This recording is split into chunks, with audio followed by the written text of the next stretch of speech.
this morning I want to speak to you about, Sister Jing, would you put our sermon? This is going to be like the supremacy of Christ, isn't it? Yeah, can you put it please? So that, praise God. This afternoon I'm going to preach about our team this year. Yesterday, Pastor Alan announced our team. So this afternoon service, I'm going to preach about our team this year. Amen? So, praise God. I believe that this is it's not only, it's a new season. Amen? So we have to be excited this 2026. So we thank God for all the things that He has done for us this 2025. We thank our family and friends who pray and support us. But also this 2026, we thank God that we believe that this year is a fruitful year if we continue to abide and align our life to our God. Amen? Praise God. So let us pray. Father God, we thank you for this wonderful time together. As I'm going to share your word today to your people, use your servant an instrument only. Give me honest conviction, clear speech, so that I may preach your word with power and boldness, without compromise, to bring glory and honor to your name alone. In Jesus' mighty name. Amen. Papa natin ang Panginoon. There are so many training tactics of the enemy, but the devil is a liar.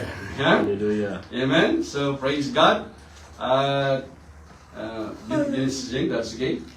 Yeah. So, the supremacy of Christ. Amen? Amen. The supremacy of Christ. That is taken, our text is in Colossians chapter 1, verse 15 to 20. Let us read 1, 2, 3.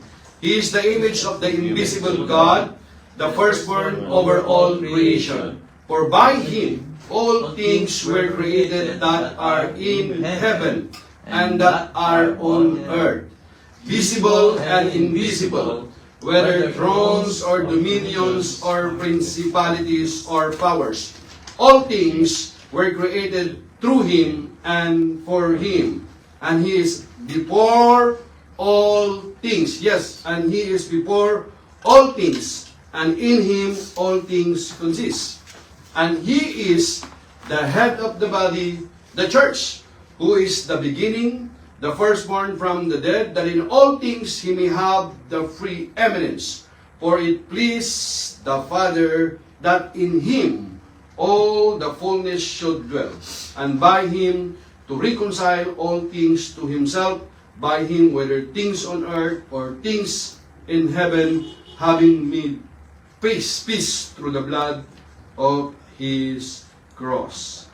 So today, this year's atin mong morning service, we begin our series, The Foundation of Our Faith. And the first foundation is this: Christ is supreme above everything. Yes, Christ is supreme above everything. If our view of Jesus is small, our faith will be small. But if our view of Jesus is big, our worship, our obedience, and our confidence will be strong. So, the church in Colossae faced false teaching. Remember that, false teaching that tried to reduce Jesus, meaning yung kanilang pangunawa kay Jesucristo ay hindi siya Diyos. Yun ang kanilang pagkakaunawa. Ang daming mga false teacher. Kaya sabi sa Tagalog, si Kristo ang larawan ng Diyos na di nakikita. Siya ang panganay na anak at pangunahin sa lahat ng mga nilikha, sapagkat sa pamamagitan niya ay nilikha ang lahat ng nasa langit at nasa lupa. Nakikita man o hindi, pati ang mga espiritual na kapangyarihan, paghahari, pamamahala at pamumuno. Ang lahat ay nilikha ng Diyos sa pamamagitan niya at para sa Kanya. Siya ang una sa lahat at ang buong sansinukob ay nananatiling nasa kaayusan sa pamamagitan niya. Pansin niyo po, verse 18. Siya ang ulo ng iglesia na kanyang katawan. Siya ang pasimula, siya ang panganay na binuhay mula sa kamatayan upang siya'y maging pangunahin sa lahat. Sapagkat minarapat ng Diyos na ang buo niyang kalikasan ay manatili sa anak. Yes, ang buong kalikasan, alin, tinutukoy niya yung Ama, buong kalikasan ay manatili sa Ama. Manatili sa anak. Ulitin ko yan, verse 19. Sapagkat minarapat ng Diyos na ang buo niyang kalikasan ay manatili sa anak. Yes. At sa pamagitan ng anak, niloob ng Diyos na ang lahat ng bagay maging sa langit, sa lupa, ay ipagkasundo sa Kanya. Nakamtan ang kapayapaan sa pamagitan ng dugo ng Kanyang anak na inialay sa cross. Kaya itong series po natin, Foundations of Our Faith. Kailangan matibay yung atin pong pananampalataya, hindi basta-basta natitinag para yung mga bulaang mga ngaral, mga false teachers, mga false prophet, hindi tayo basta-basta madaya kapag alam po natin yung foundation ng salita po ng Diyos. Kapag ang tingin natin kay Kristo ay tao lamang siya, tingin natin kay Kristo ay maliit na Diyos lamang siya, ay yun ay hindi po biblical. Kasi maliwanag po mga kapatid, na ang atin pong pananampalataya, ang atin pong statement of faith, si Jesus ay tunay na Diyos at tunay na tao. Maliwanag po yan sa mga nakasulat po sa Biblia. Amen? Amen. Christ, sabi niya, is supreme above everything. Kaya ulit yun. If our view of Jesus is small, our faith will be small. But if our view of Jesus is big, our worship, our obedience, and confidence will be strong. So the church in Colossae faced false teachings that tried to reduce Jesus. Some said Jesus was just a spirit. Some said he was lower than angels. Akala nila, espiritu lang daw si Jesus or lower than angels. Some said he was only one of many ways to God. Isa lamang siya sa mga daan, pero marami pang daan na para makapunta sa kaharian ng Diyos, para makarating sa presensya ng Diyos. Some said he was only one of many ways to God. Pero alam po natin, si Paul, na dating kaaway ng mga Kristiyano, siya ay na-encounter niya si Jesus, binago ang kanyang buhay, at siya ay naging mananampalataya, at ito yung kanyang sinulat. Paul destroyed all of that in one powerful passage.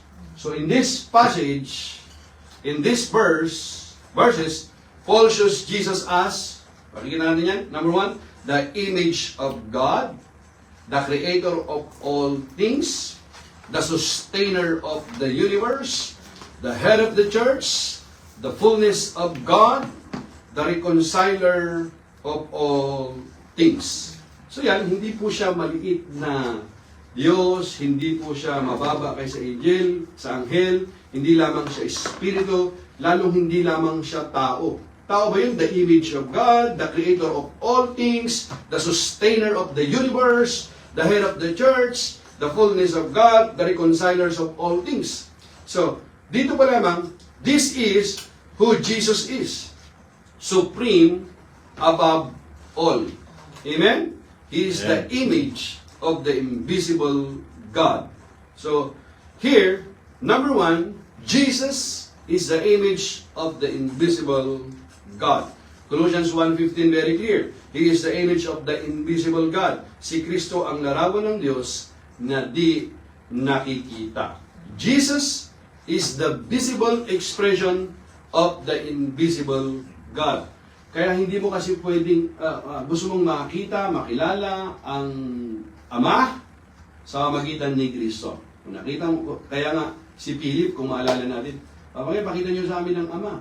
O Philip, matagal mo na ako kasama, bakit gusto mo bang makita yung Ama? Kung nakita mo ako, nakita mo na rin yung Ama. Hindi naman sinasabi ni Kristo na ako yung Ama. Hindi niya sinasabing gano'n. No? Ang nakakita sa Ama, ang nakakita sa akin, nakakita sa Ama. Ang ibig niyang sabihin, siya yung, kumbaga, Jesus is the visible expression of the invisible God. Everything God is, Jesus is. His love, His mercy, His power, His holiness. Jesus shows it perfectly.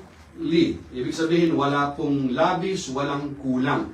Yun na po yun. Amen? Yung is katangian mismo ng Ama ay makikita sa katangian ng Anak. If you want to know God, if you want to know the Father, you have to come to Jesus. Look at Jesus. If you want to know God, look at Jesus. Just like if you take a photo of someone, you capture their exact likeness. Jesus is not a picture of God. He is God in visible form. Pwede ko yun, ha? Jesus is not a picture of God. He is God in visible form. Amen. Dapat maliwanag yan. Number 2, Jesus is supreme over all creation. Yes, over all creation. Kasi si Jesus hindi po siya created being. Co-creator po siya. Kaya nga, co-equal. Amen? So Jesus is supreme over all creation. Verse 15 says, the firstborn over all creation. Yung firstborn niya rito, hindi niya tinutukoy dito, siya yung panganay sa lahat ng nilikha. So nilikha siya. Ang tinutukoy niya po rito, authority. Hindi po yun literal. Ano? So siya ang panganay na anak at pangunahin sa lahat ng mga nilikha. Firstborn, pag sinabing firstborn here, does not mean first created. Dapat maintindihan po natin. Pag sinabi natin firstborn po rito, firstborn here does not mean first created. It means highest rank, highest authority. Ibig sabihin, mas above siya doon sa mga creation, doon sa mga nilikha. Okay? So, ang ibig sabihin po nun, highest rank, highest authority.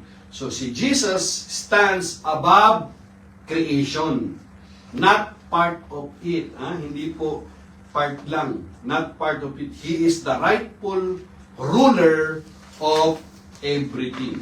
Amen? So at least, pag binabasa po natin yung Biblia, may nagsasabi sa atin, mayroong makipag-argumento sa atin. O, dito, maliwanag, firstborn. So alam na natin sagutin. Na pag sinabing firstborn, does that mean first created? Dapat intindihin po natin yun kasi meron tayong mga kaibayo sa pananampalataya. Yun ang kanila kong sinasabi. It means highest rank. Okay? Highest authority. Authority yun, highest authority. Jesus, ulitin nga, stands above creation, not part of it. He is the rightful ruler of everything. Number 3, Jesus is the creator of everything. Ayan. For by Him, all things were created. For by Him. Maliwanag dito. Sapagkat sa pamamagitan niya, ay nilikha ang lahat. So, nilikha ba siya? Hindi.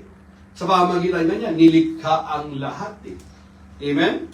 Now here, He created heaven and earth, visible and invisible, spiritual and physical, powers and authorities. Sa atin po na gusto pong matuto, mag-aral po ng salita po ng Diyos, gusto nating lubos na maunawaan po ang salita ng Diyos. So, punta tayo ng morning. Kasi yung mga sermon po dito sa morning kalimitan po ito, foundational po ito. Lalo sa atin pong mga mananampalataya. Kung bago tayong mananampalataya o matagal na tayo, gusto nating i-share yung salita ng Diyos, gusto nating mag-dig deeper, ito po yung napakaganda pong series po ito sa atin. Amen? So, He created heaven and earth, visible and invisible, spiritual and physical, power and authorities. Nothing exists without Him. Everything exists because of Him and for Him. Amen? So your life was made by Christ and for Christ. Your purpose is found in Him. Number 4, Jesus holds everything together. Verse 17, in Him all things consist. Siya ang una sa lahat at ang buong sansinukob ay nananatiling nasa kaayusan sa pamamagitan niya. Natiling nasa kaayusan sa pamamagitan nino ni Kristo. to. So the universe does not run on chance. Tandaan po natin yan. Does not run on chance. It is held together by Christ's powers. The stars stay in place. The planets stay in orbit. Your breath continues. Life moves forward all because of Him. Hindi yan by chance. Nagkataon lang na yung mga universe na yun, yung pag-ikot nila, hindi sila magbungguan. Tapos yung mga planeta, yung Earth, hindi masyadong mainit, hindi masyadong malamig. Tapos yung araw, kailangan hindi masyadong... Ano yan kung baka, napaka-perfect yung pagkaka-design po niyan. Yung mga place po niyan. Di ba? Kaya, hindi po yan by chance. Amen? So the universe does not run on chance. It is held together by Christ's power. Kapangyarihan po ng Diyos yan. Hallelujah. The stars stay in place, the planets stay in orbit, even your breath continues. Hindi mo control yan hinga ko after 5 minutes. Hindi. Yes. Hindi mo hawak yung hininga mo. Kaya nga, yung sign ng life, di ba, pagka ikaw ay na hospital, tuloy-tuloy yun, makikita mo. Di ba? Talagang straight lang yun, pagka huminto na yun. Hindi mo masasabi naman na, sige, patibukin ko yung puso ko, ha? Hindi mo kontrolado yan. Ang Diyos ang may control niyan. Even our breath, yung atin pong hininga po natin. Your breath continues. Life moves forward, all because of Him. Kaya nararapat lamang na purihin natin siya, pasalamatan natin siya, paglingkuran natin siya, kasi lahat ng mayroon dito sa mundo, lahat, maging yung atin pong buhay, yung atin pong hininga, ay galing po yan sa Diyos. Amen? So if Jesus can hold the universe together, He can hold your life together. Amen? Kung yung mga planeta nga, yung mga mundo, kaya niyang ayusin, di ba? Kaya niyang isaayos ang lahat. So yung buhay pa kaya natin, kapag isinuko natin ito kay Jesus, amen? Hindi kaya niya kayang ayusin yung mga suliranin natin sa buhay, mga pagsubok, problema sa buhay. Kung yung mga planeta nga naayos niya kaya niyang ayusin yung atin pa kayang problema. Kaya ang nais lamang ng Diyos sa atin ay alin? Ipagkatiwala natin ang atin pong buhay sa Kanya. Kung paano nga yung Earth, hindi mo naman yung mga planeta, hindi mo naman sinasabi, dyan lang kayo ha. Kahit hindi mo ipag-pray. Alam mo na, na kayang kontrolin ng Diyos yun. Amen? Ay lalo pa yung atin pong buhay. Kaya ipagkatiwala din natin sa atin pong Panginoon. If Jesus can hold the universe together, He can hold your life together. Number 5, Jesus is the head of the church. Maliwanag po ito. And He is the head of the body, the church. Siya ang ulo ng iglesia na kanyang katawan. Siya ang pasimula, siya ang panganay na binuhay mula sa kamatayan upang siya'y maging pangunahin sa lahat. Napakaliwanag din.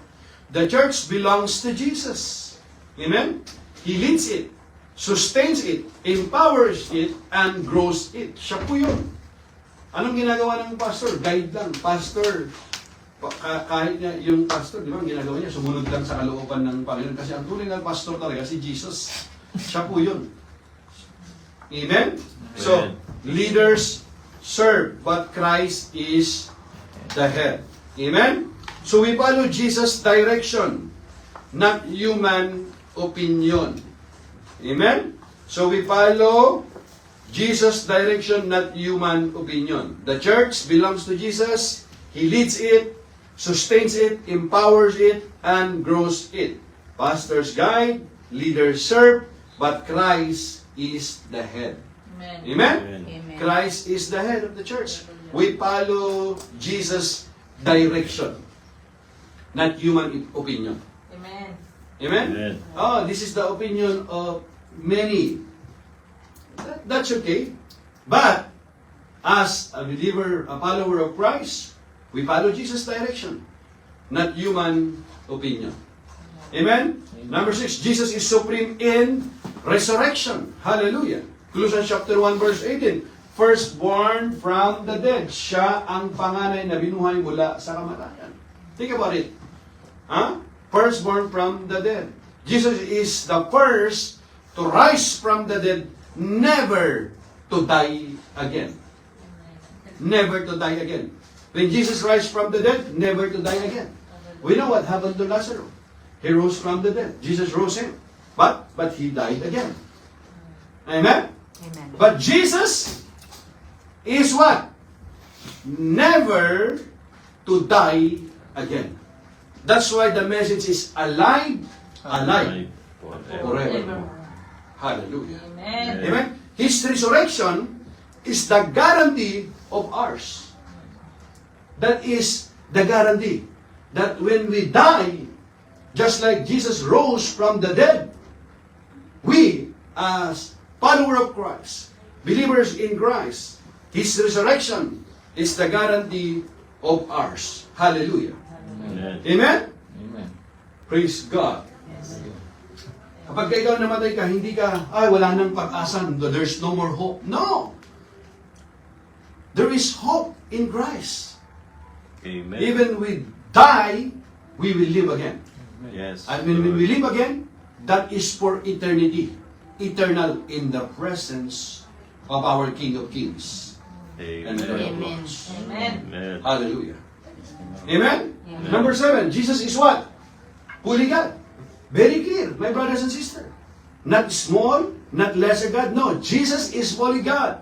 We do not deny that Jesus is 100% fully human because He has a human body just like you and me. Amen. Amen? He has a human body. He has also a human emotions, human experiences. But He is more than a prophet, my brothers and sisters. He is fully God also because the scripture is very clear. Written in the scripture. If we do not believe on this book, what book we do believe then? It's very clear. Jesus is fully God. Verse 19, and the fullness dwells in Him sapagkat minarapat ng Diyos na ang buo niyang kalikasan ay manatili sa anak. Very clear. And the fullness dwells in Him. Speaking about the Lord Jesus Christ. Not part of God, not a lesser God. He is fully God in every way. Yes, in every way. All of God's power, nature, and glory dwell in Christ. Amen. Period, my brothers and sisters. Amen? Number 8, Jesus is the reconciler of all things. Reconciler of all things. Verse 20, it's clear, having made peace through the blood of His cross. Nakamtan ang kapayapaan sa pamagitan ng dugo ng kanyang anak na inialay sa cross. Very clear. Having what? Made peace through the blood of His cross. Through the blood of His cross. Jesus didn't just create the world. He came to save it. Amen. Amen. Remember that. Amen? Jesus didn't just create the world. He came to save it. Hindi niya lamang nilikha yung mundo para ito mabuti, para dito tayo no. Niligtas din niya yung mga tao sa mundo na nagkasala. Amen? Niligtas niya yan. Sin, remember, separated humanity from God because our God is a holy God. Amen? But because of sin, what happened? That wonderful, intimate relationship was broken because of sin. Sin separated humanity from God. But through His blood, Jesus restores peace. He brings us home to God. Hallelujah. Amen? Amen. Without the sheddings of blood, there is no forgiveness of sin. There is no remission of sin. That is there any other way? No, there is no other way. Hallelujah. There is no other way. Just because of the blood of Christ. Because of that, but through His blood, Jesus restores that broken relationship. He reconciled us to the Father. He restores peace. And He brings us home to God. Hallelujah. Hallelujah. Amen? Amen. So remember, Jesus is supreme. Jesus Christ is supreme. Above creation, above powers, above all things. Amen. And because Christ is supreme, He deserves our what? Highest worship. He deserves our full obedience. He deserves our complete trust. He deserves our whole life. That is the supremacy of Christ. Amen? So this is very, very clear, my brothers and sisters. We are not supposed to be surprised or we're going to doubt the divinity of Christ, His deity. It's very clear in the scripture. I can read many scriptures, but we don't have much time. That's why this is series, the foundations of our faith. The next sermon is going to explain again so that we are going to fully grasp the divinity of Christ. We are going to study not only the humanity of Christ, also His divinity. This is we call the hypostatic union. We cannot separate that. Hallelujah. Jesus is always be what? Jesus is what? Jesus is fully human and fully God. It's very difficult to grasp, but we have to accept what is written in the scripture. That is why we have to walk by faith. Amen? That is very clear, my brothers and sisters. So, how could it be that if Jesus is God, why then He's praying to, when He's in the cross, He's calling, He said, my God, why have you forsaken me? So, He's calling Himself? No, He's calling the Father. Do you know that when Jesus was on the cross, that is the very first time He called, my God, Eli, Eli, lama sabachthani in Aramaic? That is the very first time He always called Father, my Father. But this time He called, my God, why have you forsaken me? He's calling the Father. Because Jesus is not the Father. You have to remember that. Hallelujah. That's why I explained to you in Colossians chapter 1 verse 15. So how many God do we have? Of course, there's only one God. So how could it happen? That's why one God in what? Three persons. When you talk about person, it's not a person just like you and me. We have the body of, because He is also, remember, He is also divine. Amen? We are not divine. But Jesus is divine. Hallelujah. Amen? That's why the next, our series, we're going to talk also about the Trinity. We're going to explain that, our foundation. That is very, very important as a Christian, that we need to understand. We are not only coming to church, hearing and listening, but this time, we are going to learn also to defend our faith. That's why it's very important for us to study the scripture. Amen? Amen. Hallelujah. Because nowadays, there are so many, even in TikTok, in YouTube, there are so many people that are trying to explain the scripture unbiblical. Their teaching is not sound. They are trying to lesser Jesus. Just like in the book of in Colossae. So, but we as a children of God, we study the Bible, so they cannot deceive us, because we know the Word of God. Glory to God. Amen. Amen?